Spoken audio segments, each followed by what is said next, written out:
Masechet Baba Metzia, traité Baba Metzia, d'Afret, feuille numéro 8, nous sommes tout en haut de la page.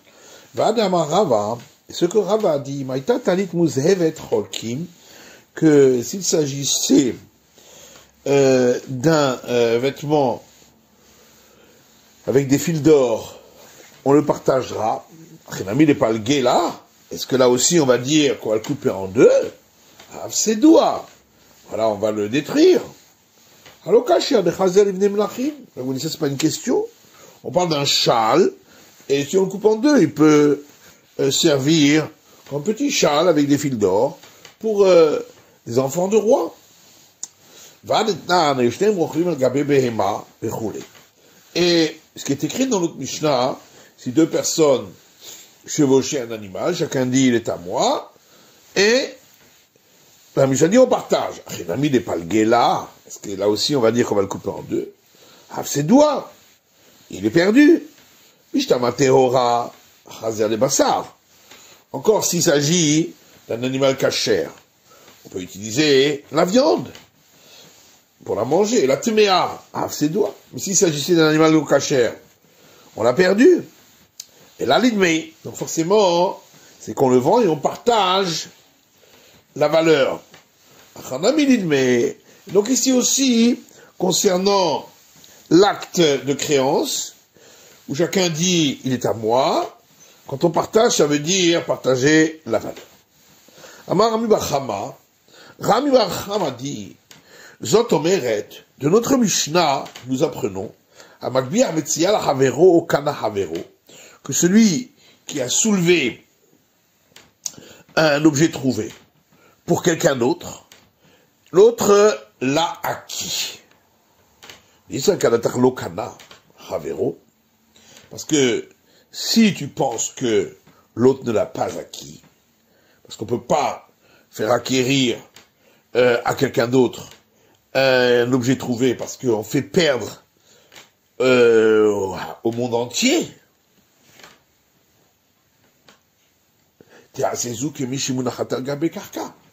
alors lorsque les deux personnes ont soulevé le vêtement qui était un objet trouvé, et c'était pour l'un et pour l'autre, on devrait dire que si l'un ne peut pas soulever pour l'autre, alors pour chacun, ce serait considéré comme si l'autre côté de cet élément se trouve encore par terre. Et pour l'autre aussi, ce sera considéré comme si l'autre extrémité est toujours par terre. Et donc, il ne peut pas y avoir d'acquisition, l'osé, ni pour l'un, ni pour l'autre. Et là, et donc on est obligé de dire que lorsqu'on soulève un objet trouvé pour un autre, l'autre l'acquiert. Je peux toujours dire que si quelqu'un a soulevé un objet trouvé pour quelqu'un d'autre, l'autre ne l'a pas acquis parce que il désavantage toutes les autres personnes. Et ici, chez nous, la raison pour laquelle c'est acquis, parce qu'il veut aussi l'acquérir pour lui.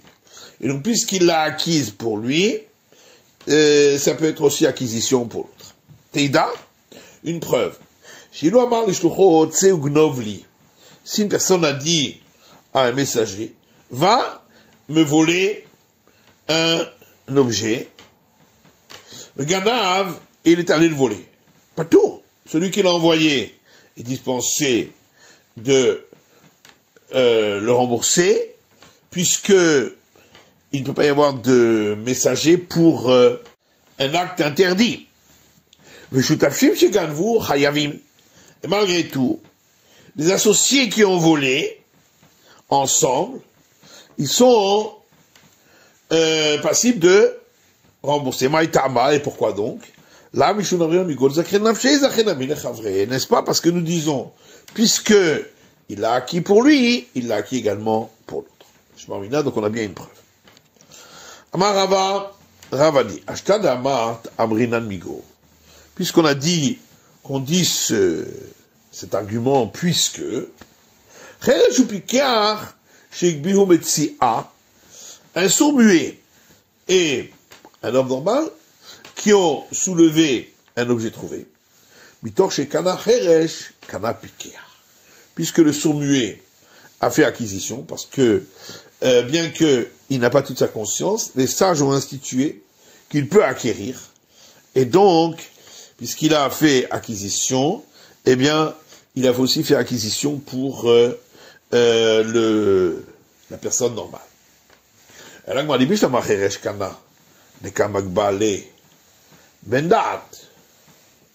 On comprend que le sourd muet, il a acquis, parce que l'autre qui a toute sa conscience a soulevé avec lui et pour lui. Et là, piqué à Maïkana. Mais celui qui a toute sa conscience, comment peut-il acquérir? Puisque l'acquisition du sourd muet n'est que d'ordre rabbinique, et elle ne peut pas être valable pour quelqu'un qui a toute sa conscience, qui doit acquérir de par la Torah. Et là, Gemara dit effectivement, et la Ema, voilà comment il faut dire, Cheresh Kana, piqué Arlo Kana. Le sourd muet a acquis, mais personne normale n'a pas acquis. Ou migo, et qu'est-ce que ça veut dire quand on a dit puisque? Migo de Shecharashi Alma Kanu, Hainami Kane. Ça veut dire puisque deux sourds muets qui ont acquis ensemble, c'est une acquisition, ici aussi, ce sera une acquisition pour le sourd muet. La Gemara dit Haïmaï. Mais qu'est-ce que ça veut dire de donner une telle affirmation? Voilà que même si nous disons que si quelqu'un a soulevé un objet trouvé pour un autre, l'autre l'a acquis. Ça c'est seulement dans le cas où il l'a soulevé pour l'autre. Or ici, celui qui était normal l'avait soulevé en premier lieu pour lui-même et ensuite pour l'autre. Si lui-même ne l'a pas acquis, comment pourrait-il le faire acquérir à l'autre? Et là, et donc en vérité, il faut dire qu'étant donné que celui qui était normal ne l'a pas acquis, eh bien, le sourd muet non plus ne l'aura pas acquis. Et tu vas me dire, mais pourquoi est-ce différent du cas des deux sourds qui peuvent acquérir ensemble? Là-bas, pour les sourds, les sages ont institué une acquisition de la tila souillée pour ne pas qu'ils en viennent à se battre avec les autres. Voyons que les gens normaux acquièrent et eux non. Alors qu'ici, lorsqu'il y avait un homme normal et un sourd, le sourd dira, puisque celui qui est normal n'a pas acquis, comment pourrais-je acquérir moi-même? Et donc il acceptera. Amar le Ravacha berei de Rav Ada le Ravashi.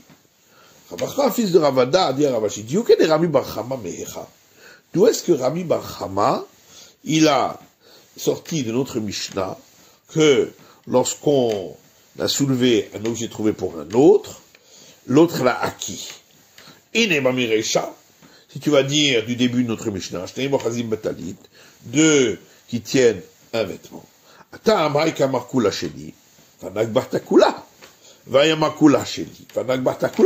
C'est pas du tout le même cas, puisque dans le cas de notre Mishnah, l'un dit il est entièrement à moi, et il n'y a que moi qui l'ai soulevé entièrement. Et l'autre dit il est à moi, il n'y a que moi qui l'ai soulevé entièrement.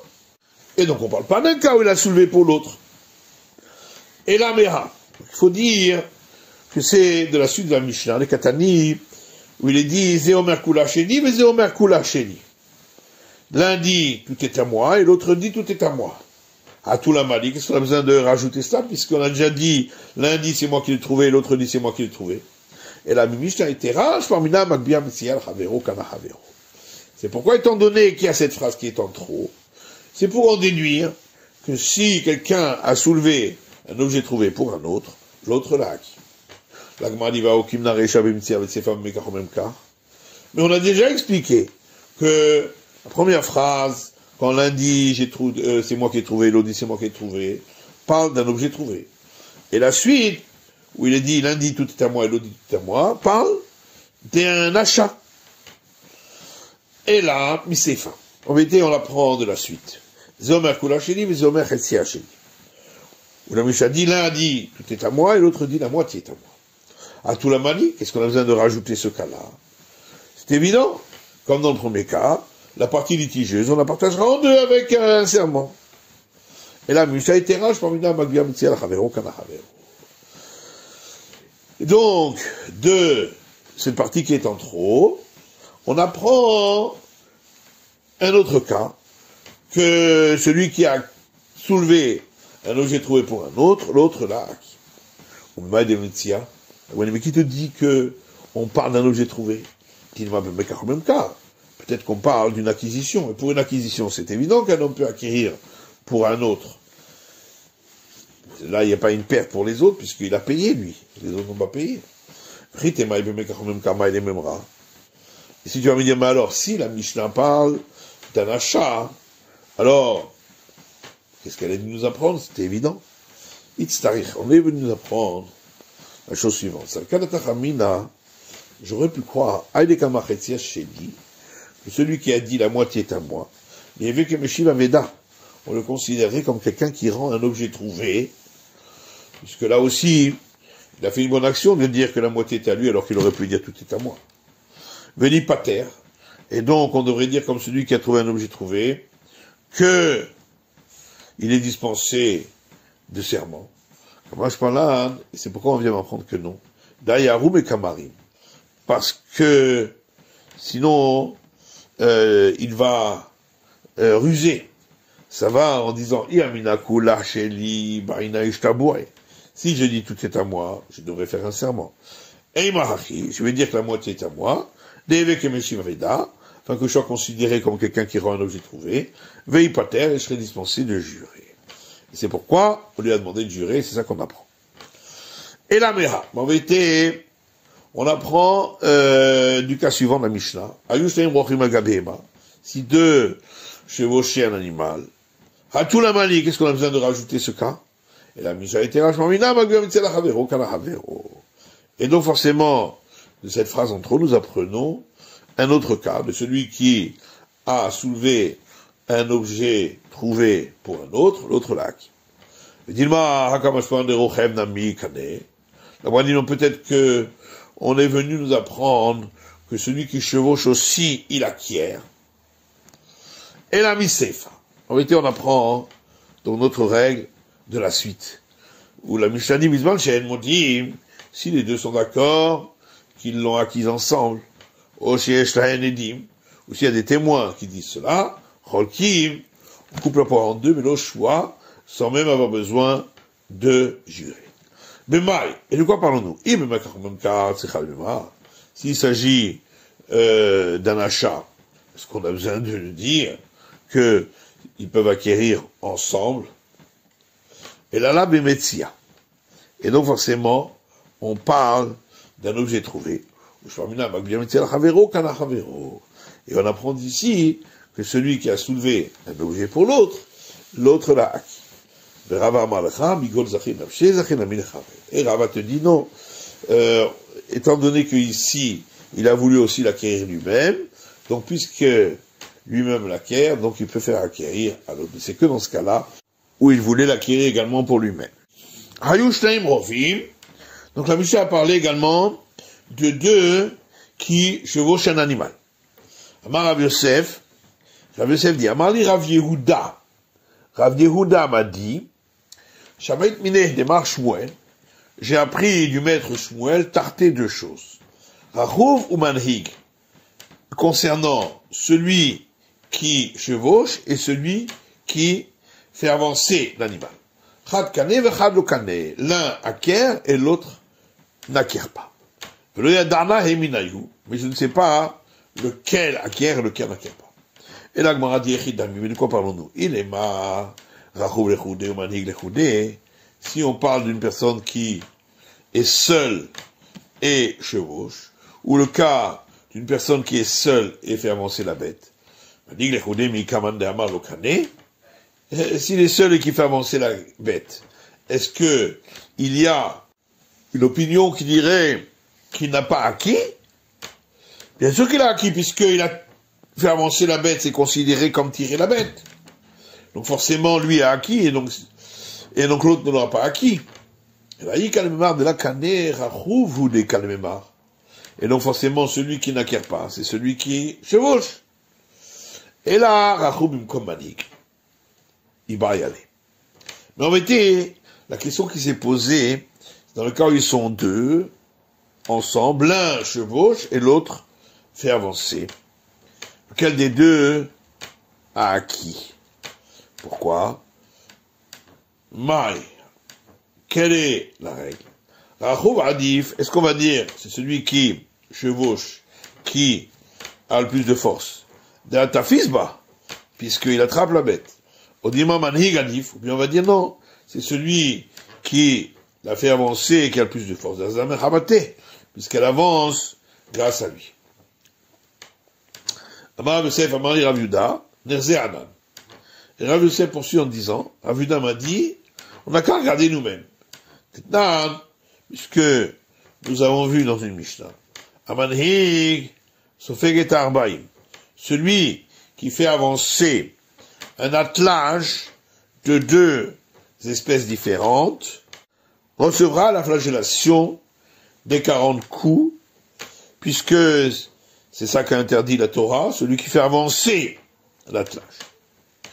Yoshem Ikron, et celui qui est assis dans la carriole qui est conduite par deux espèces, Sofeget Arbaim, lui aussi recevra la flagellation des 40 coups, puisque l'attelage sent que la carriole est plus lourde et ça les fait avancer. Rabbi Meir Poter et Yoshem Ikron, et Rabbi Meir lui dit que celui qui est assis dans la carriole est dispensé, puisque lui ne fait pas avancer l'attelage.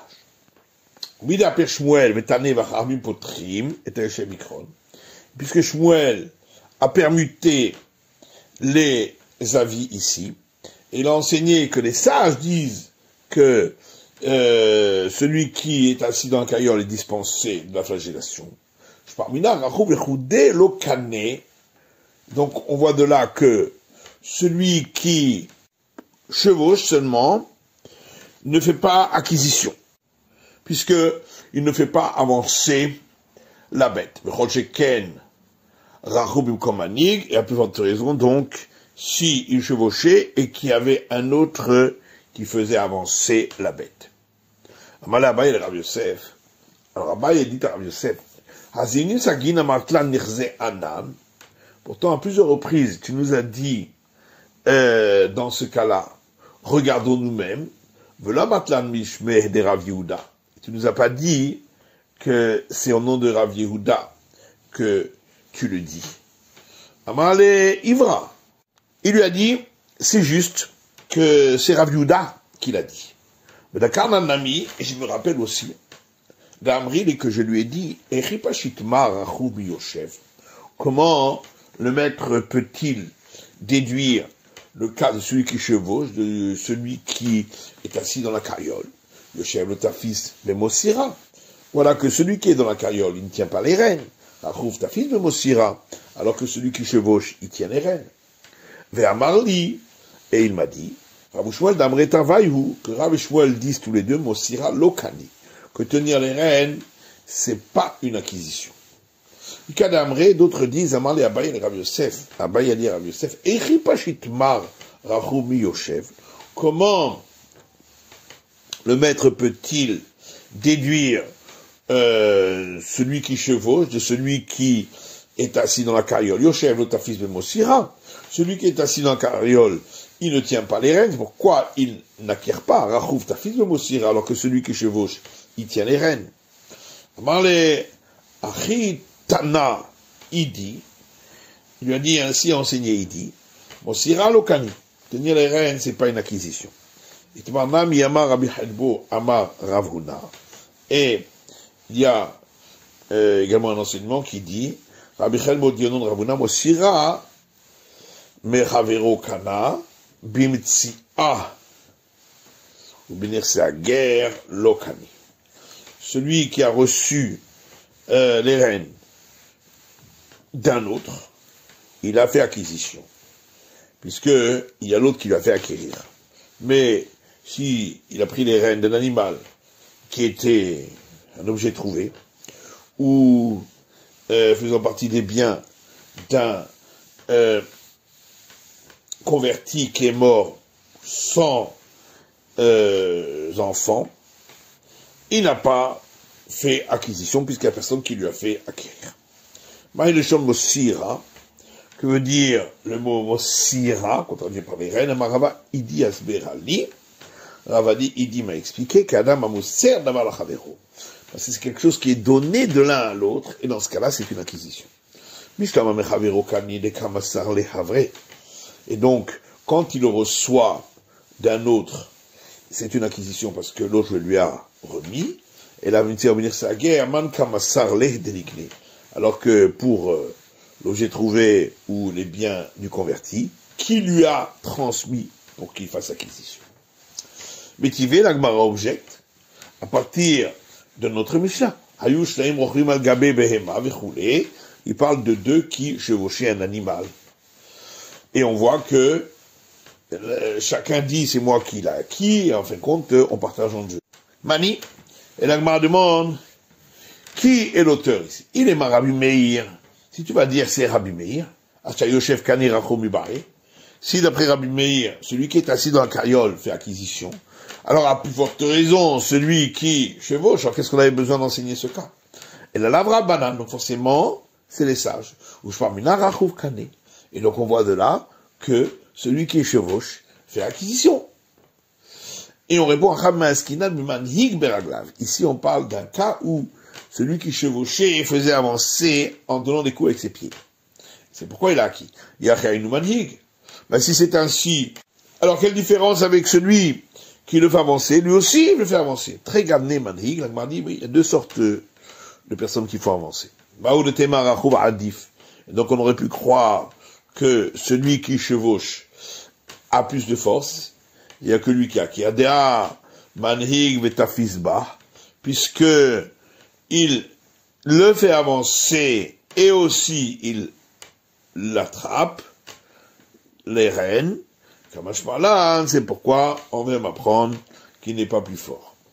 C'est la fin de l'étude du Daf Chet de la feuille numéro 8.